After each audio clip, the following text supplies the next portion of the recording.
Vamos a tomar asiento, vamos a abrir nuestras Biblias en el libro de Hechos, capítulo 16.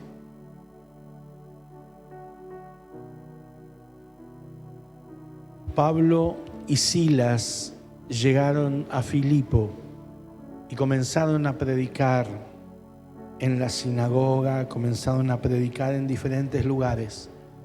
Y el versículo 16 del capítulo 16 dice así, lo tenemos en pantalla, dice así: aconteció que mientras íbamos a la oración, cuenta Pablo, nos salió al encuentro una muchacha que tenía espíritu de adivinación, la cual daba gran ganancia a sus amos adivinando. Esta, siguiendo a Pablo y a nosotros, daba voces, Silas contaba, diciendo: estos hombres son siervos del Dios Altísimo, quienes os anuncian el camino de la salvación. Y esto lo hacía por muchos días, mas desagradando a Pablo, éste se volvió y dijo al espíritu: te mando en el nombre de Jesucristo que salga de ellas. Y salió en aquella misma hora. Pero viendo sus amos que había salido la esperanza de su ganancia, prendieron a Pablo y a Silas y lo trajeron al foro ante las autoridades. Y presentándolos a los magistrados dijeron: estos hombres, siendo judíos, alborotan nuestra ciudad. Esto no es de la prédica, pero te lo voy a decir. Decirle al que está a tu lado: llegará el día que van a decir: estos de avivamiento alborotan nuestra ciudad. Vamos a alborotar esta ciudad. Amén. Yo sé que vamos todos juntos. Y dice: y enseñaban costumbres que no nos es lícito recibir ni hacer, pues somos romanos. Y se agolpó el pueblo contra ellos, y los magistrados, rasgándoles la ropa, ordenaron azotarles con vara. Después de haberles azotado mucho, les entregaron en la cárcel, mandando al carcelero que les guardase con seguridad, el cual, recibido este mandato, los metió en el calabozo de más adentro y les aseguró los pies en el cepo. Pero a medianoche, orando Pablo y Silas, cantaban himnos a Dios y los presos los oían. Entonces sobrevino de repente un gran terremoto, de tal manera que los cimientos de la cárcel se sacudían.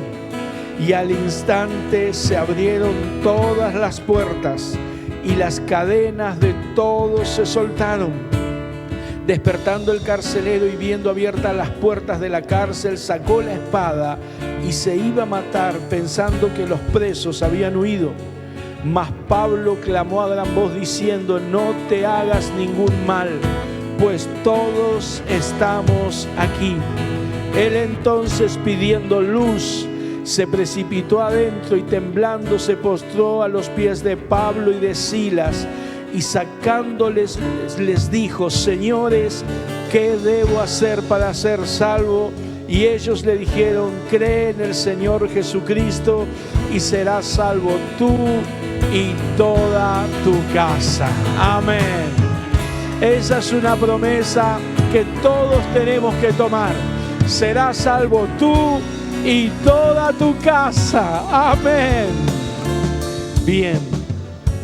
Quiero contarle algunas cositas de la historia para refrescarla. Y es que Pablo y Silas estaban predicando el Evangelio. Y apareció una mujer con un espíritu de adivinación y los seguía y les gritaba: estos son siervos de Dios Altísimo que anuncian el Evangelio de Dios, el Evangelio del reino, el mensaje de salvación. Y esa era una ayuda que Pablo y Silas no querían, porque era una mujer que tenía espíritu inmundo. Yo no sé a cuántos le ha pasado, pero en mi familia hubo gente que llegó a la iglesia porque fueron a los curanderos. Por ejemplo, el curandero le dijo: mira, yo no puedo desatar el daño que te hicieron. El único lugar donde te pueden dar solución es en la iglesia evangélica. Así que el curandero nos mandó a la iglesia evangélica. creo que Silda estaba en ese grupo, ella frecuentaba esas cosas. Ahí. Entonces, lo mandó, pero Pablo dice, nosotros no queremos esa clase de ayuda, no queremos que el diablo nos venga a ayudar, lo único que falta, que todos sabemos que es padre de mentira, él iba a confundir a la gente. Entonces Pablo se da vuelta y le dice en el nombre de Jesús, sé libre, y echa el espíritu inmundo de ella. Pero claro, esta chica daba grandes ganancias a sus dueños, a sus amos. Entonces esta gente enojada decide mandarlo, buscar excusas para mandarlo a Pablo a la cárcel. Y lo azotaron con vara. Ese azotar con vara, los romanos eran muy crueles cuando azotaban. Ellos no eran como los judíos tenían una ley que lo azotaban con 39 latigazos, 40 menos unos. Ellos jamás le daban 40 latigazos a una persona. Entonces contaban los latigazos cuando la pena era la máxima para no pasarse de ahí. Pero no eran así los romanos eran crueles y en vez de látigo usaban palos duros, vara, y le daban y le pegaban. Aquí dice que le pegaron mucho. Algunos suponen, por las expresiones, que ellos quedaron prácticamente tirados en el piso sin fuerza de la golpiza que recibieron. Y como si fuera poco eso, no solo lo golpearon, sino que lo mandaron a la cárcel, pero lo mandaron a la zona más segura, digamos, a la cárcel de más adentro. Y no solamente se conformaron con eso, sino que pusieron sus pies en el cepo. Todos conocen el cepo, ¿no? Que es ese instrumento que se cierra así. Ahora, el cepo de aquel tiempo tenía diferentes medidas. Entonces ponían las piernas en diferentes medidas para que sufran más dolor, para que sea más incómodo. Usted se imagina lo que es eso, ¿no? Los pies se acalambran, todos golpeados, malheridos, todos en esa situación, una situación traumática. Y en medio de esa situación sucede algo. Pablo y Silas comienzan a orar y a cantar cánticos a Dios. Ahora, yo quiero que usted me preste atención, porque ellos estaban viviendo su peor momento. Era una noche bien oscura para ellos.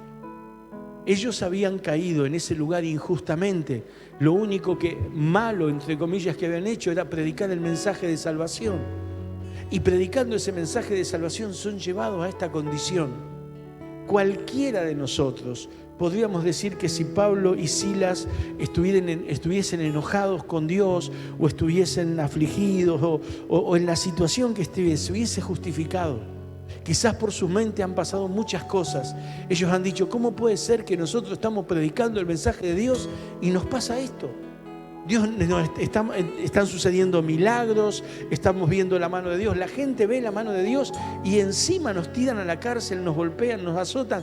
¿Cómo puede ser que yo predicando a Dios, tal vez Pablo Silas pensaba esto, cómo puede ser que pasemos por esto, que nos toque vivir esto? ¡Qué injusticia! Qué mal todo esto. Y quizás, yo no creo que en ellos no, pero en cualquiera de nosotros, digo con ellos no por lo que voy a explicar después, pero creo que cualquiera de nosotros nos vendría el pensamiento, si no de parte nuestra, de parte del diablo, a decirte, viste vos que vas a la iglesia, viste vos que haces esto, viste vos que predicás, mirá dónde terminamos, mirá dónde lo metieron a Pablo, a Silas, cómo se hubiesen sentido ellos ahí. Ellos tenían más que justificaciones para todo eso. Sin embargo, dice que ellos hicieron en medio de su noche, de su momento difícil, ellos hicieron dos cosas. Dice la palabra que ellos oraron y cantaron himnos a Dios. ¿Sabe? Eso es algo muy especial, orar y cantar himnos. Y usted me dirá, pastor, ¿por qué? Porque ¿sabe lo que dice Santiago capítulo 5, versículo 13? Dice, si alguno entre vosotros está afligido, haga oración. Y dice, ¿está alguno alegre? Cante alabanzas. Y a mí me da un panorama de lo que pasó esa noche, este versículo. Porque en ese momento, posiblemente, Pablo y Silas, como cualquier humano, ha estado afligido. Imagínese, todo golpeado injustamente, metido en una cárcel oscura, en el fondo, con el cepo. Ellos habrán sentido emociones encontradas dentro de ellos, tal vez afligidos, angustiados por la situación, doloridos. Pero ¿qué hacen estos hombres en medio de esto? Lo que dice Santiago, empiezan a orar, empiezan a orarle a Dios, posiblemente a contarle cómo se sentían, posiblemente a pedirle que los ayudara, posiblemente a darle gracias por las cosas que Dios había hecho y porque estaban seguros que Dios haría algo después. Y ellos empiezan a orar, a buscar a Dios en medio de esa situación. Pero esa oración en un momento cambia en alabanza. O sea que dejan de estar tristes para empezar a estar alegres. Algo sucede en ellos que cambia ese estado de ánimo. Algo sucede en ellos que da vuelta a lo que están sintiendo, la situación. Permítanme decirles esto: ellos experimentan la unción, la llenura del Espíritu Santo. Ellos están experimentando la gloria de Dios, porque solamente una persona bajo la unción de Dios puede sentir gozo, puede cantar alabanzas, estando en la condición que ellos estaban. Ellos estaban experimentando algo sobrenatural. Ellos estaban experimentando la paz que sobrepasa todo entendimiento. Ellos estaban experimentando el gozo que no viene de las circunstancias ni de las cosas que tenemos, sino que viene de Dios mismo, es de adentro. Ellos están experimentando la llenura del Espíritu Santo. Y esto me da un paréntesis para decirle para qué es la unción. Porque a veces cuando hablamos de unción, de la presencia y del poder de Dios, lo asociamos con alguien que pone las manos sobre los enfermos y sanan, o alguien que se cree que la unción es solamente para hablar en lenguas, o para tener una experiencia, para caerse, o para sentir algo de Dios. Pero la unción también es para cruzar tus momentos difíciles. La unción es la que te da la fuerza, el ánimo, aún el gozo en medio de circunstancias adversas, en medio de circunstancias difíciles. La unción hace eso, la presencia de Dios. Cuando yo paso el altar, cuando yo canto y Él me está tocando y yo siento el toque de Dios, y a veces estoy pasando por problemas y vuelvo a mi casa y por ahí están esos problemas y yo digo, pero Dios me tocó. ¿Y qué está pasando? Es que Dios me está fortaleciendo, es que Dios me está ungiendo, el que Dios me está llenando para que yo siga adelante, porque Él todavía tiene planes con mi vida, porque Él algo todavía va a hacer conmigo. Y Pablo y Silas empiezan a experimentar eso. Ahora yo quiero que usted entienda algo. Ese día en la cárcel dice que los presos escuchaban. Debe haber sido terrible que los presos escuchaban, porque usted imagínese qué hay en la cárcel. En la cárcel no hay gritos de alabanza. Nadie canta canciones de júbilo estando en la cárcel. Nadie dice, qué bueno, che, estoy en la cárcel, estoy preso, estoy con el cepo, me murieron a palos, qué alegría. No, ahí hay llanto, ahí hay queja, ahí hay rencor, ahí hay enojo, ahí hay cuestionamientos, pero ellos empiezan a oír un lenguaje diferente. Diga conmigo, un lenguaje diferente. Pablo y Silas estaban en la cárcel, pero no tenían el lenguaje de la cárcel. Ellos tenían el lenguaje del Espíritu.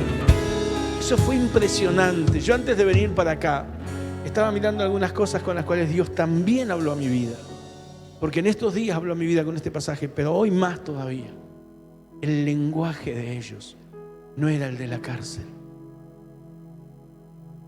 Y los presos escuchaban.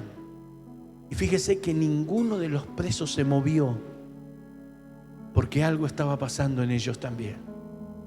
Era más interesante para los presos lo que estaba pasando adentro de la cárcel que lo que podía pasar afuera.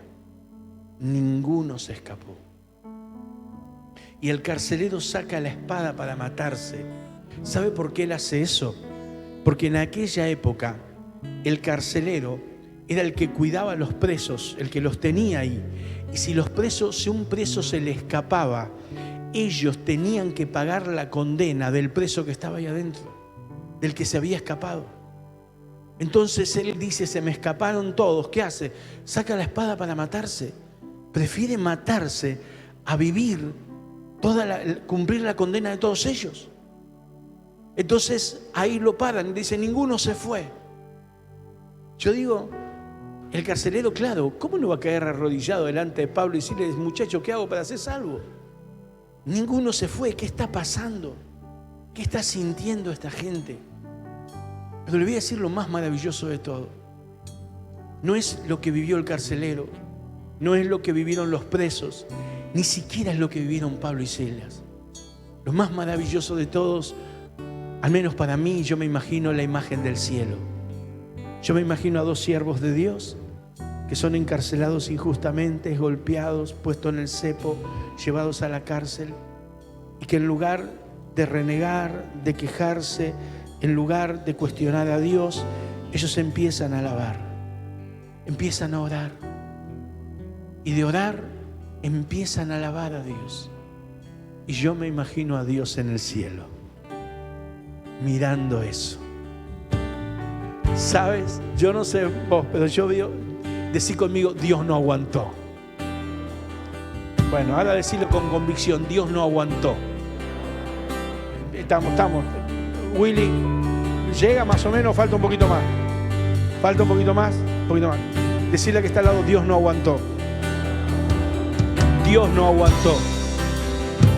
Porque la Biblia dice, en el Salmo, dice lo siguiente: por la noche será el lloro, mas a la mañana vendrá la alegría. Isaías dijo, centinela que de la noche. Y el centinela contestó, la mañana viene. Y yo he dicho, iglesia, puedes estar pasando tu noche, pero viene una mañana de alegría, viene una mañana de cambio. Eso es lo que la Biblia dice. Hay una mañana. Tu prueba tiene fin. Pero escúchame esto, escucha bien esto. Dios mira eso y mira la Biblia y dice, centinela que de la noche, la mañana viene. Y sigue mirando y dice que de la noche es el lloro, pero a la mañana la alegría. Y sigue mirando y yo siento que Dios no aguanta y dice, yo no voy a esperar hasta la mañana. Y a medianoche Él viene en medio de la prueba y tiemblan los cimientos de la cárcel. Dios interviene cuando un pueblo lo adora en medio de su prueba. Dios no aguantó. Yo lo veo así, Dios no aguantó. Él dijo, yo no aguanto más. Yo tengo que hacer algo con esa gente. El terremoto fue milagroso porque las puertas de las cárceles se abrieron. Se abrieron las puertas. Las cadenas se cayeron. Las cadenas se cayeron. Y sucedió algo más. Dice que este hombre tomó luz y fue adentro de la cárcel, en un lugar oscuro, en un lugar de tinieblas, se iluminó todo. Y no solo se iluminó todo, esa noche hubo salvación.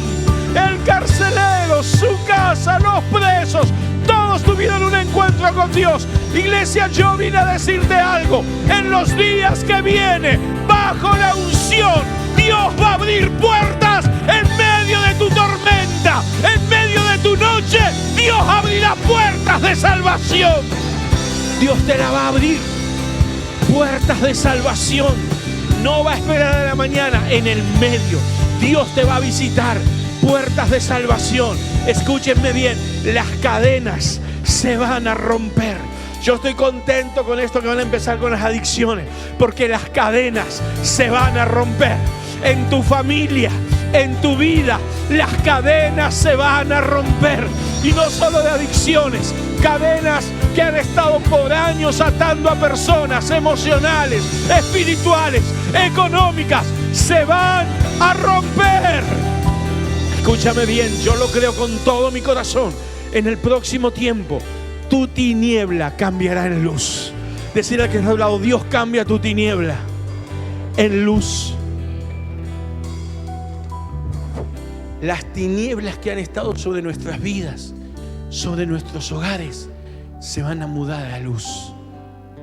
Dice la palabra que la luz resplandeció contra las tinieblas y las tinieblas no prevalecieron contra ella.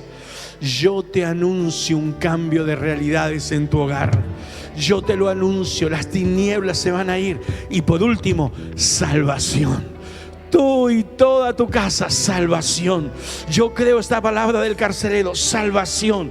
Habrá salvación en tu casa, habrá salvación en tu familia, habrá salvación entre los tuyos, habrá salvación, salvación. Y salvación no es solamente vida eterna, salvación es libertad de la ruina, salvación es perdón de pecados, salvación es sanidad del cuerpo, salvación es vida y vida en abundancia. Dios traerá salvación. Estas son las cosas que Dios quiere hacer con todos nosotros. Para esto es la unción también. Jesús dijo: el Espíritu del Señor está sobre mí por cuanto me ha ungido. Y empieza, me envió a pregonar libertad a los cautivos, vista a los ciegos, apertura de las cárceles, libertad a los oprimidos, a proclamar el año de la buena voluntad de Dios.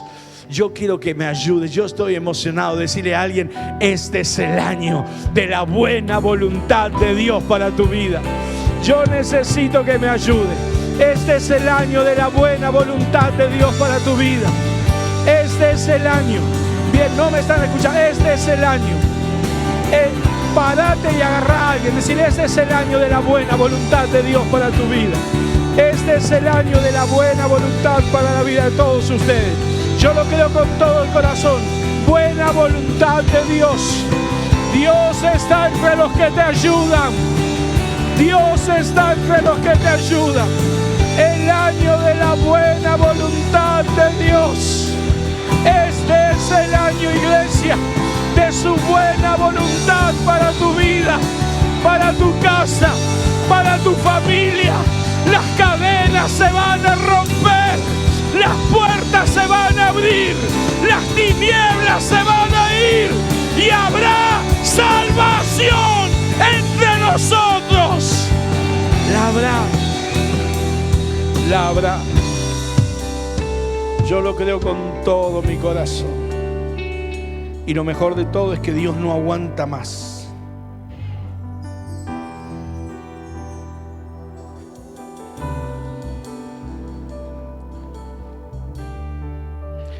¿Qué necesitamos? ¿Qué se necesita?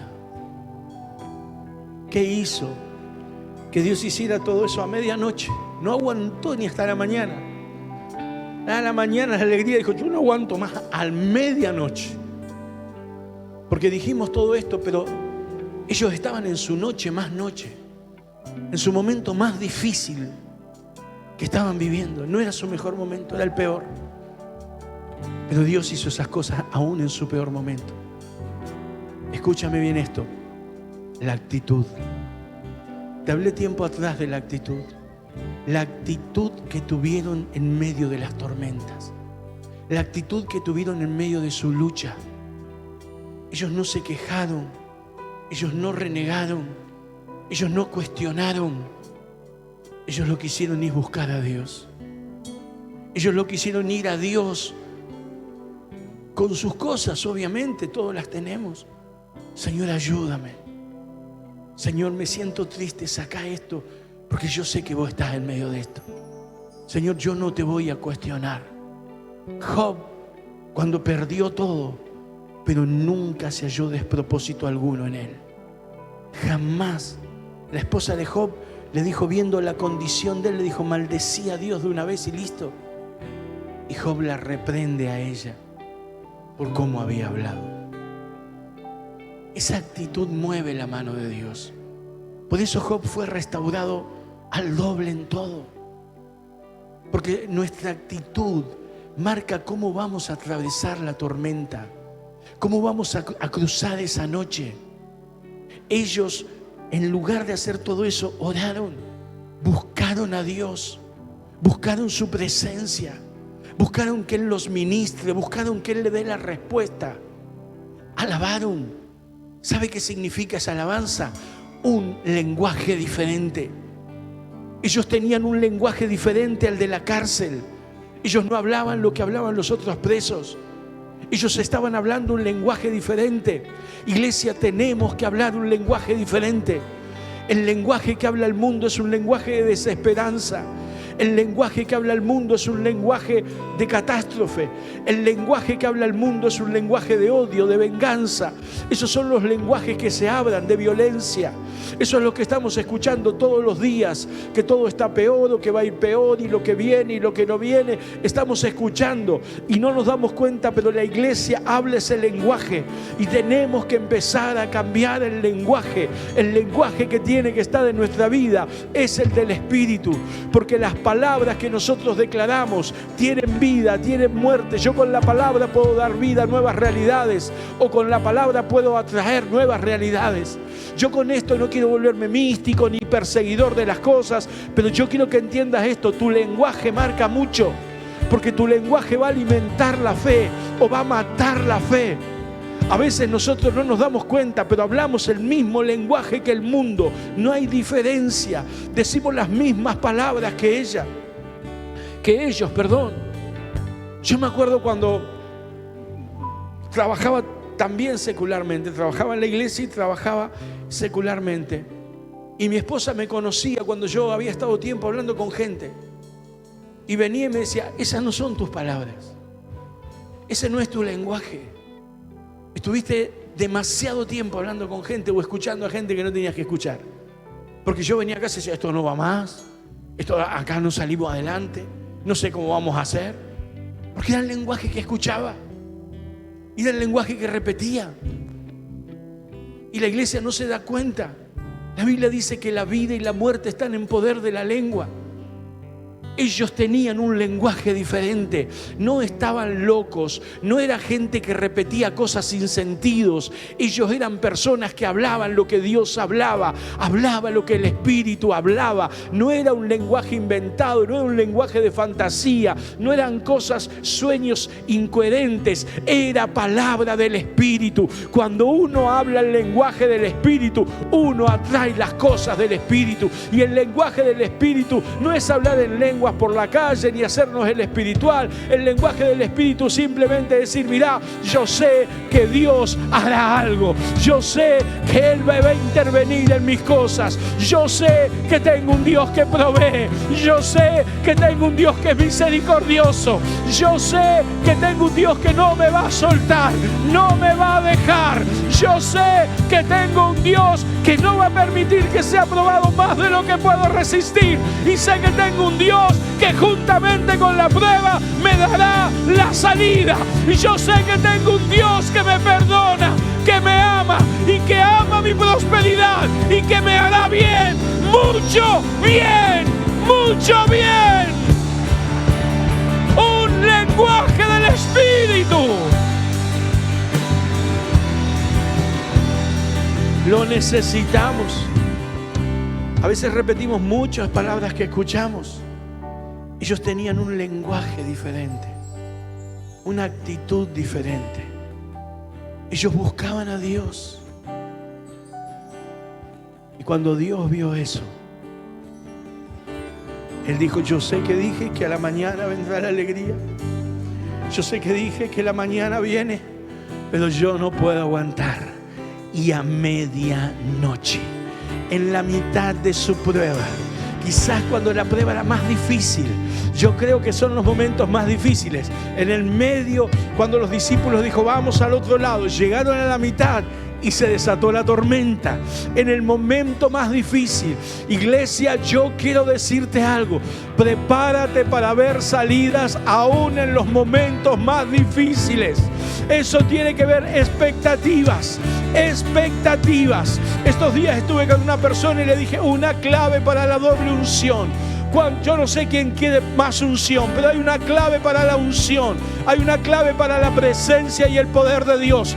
Cuando Eliseo le dice a Elías: yo quiero una doble porción de tu espíritu, Elías le dice: cosa difícil has pedido, pero si me vieres cuando fuere arrebatado, si me vieres cuando fuere arrebatado, entonces se te va a conceder. Lo que le está diciendo es: yo voy a ser arrebatado. Le está hablando de algo que nunca había sucedido hasta ahora. Le está hablando de algo que no sabía cómo iba a suceder, ni cuándo iba a suceder. Entonces, ¿sabe qué provocó en Eliseo? Empezó a seguir a Elías y lo miraba. y lo seguía y le decía: no, y quita a tu señor. Y él decía: callad, callad. Y seguía Eliseo a Elías, y Elías le decía: espérame acá. Y él le decía: vive tu alma, vive Jehová, que no te dejaré. Eso se llama expectativa. Él estaba expectante. Algo iba a suceder en algún momento. No sabía cómo, no sabía cuándo, no sabía de qué manera, pero algo iba a pasar. Iglesia, no sé cuándo, no sé cómo, no sé de qué manera, pero algo glorioso viene sobre tu vida. Viene sobre tu vida. Viene sobre tu vida. Expectativas. Expectativas. Expectativas. Vive Jehová y vive tu alma, que no te dejaré, Dios mío. No te dejaré, porque algo vas a hacer en medio de mi noche. Por eso yo quiero abrir el altar. Si tú dices: yo estoy en mi noche, pastor, ven a ese altar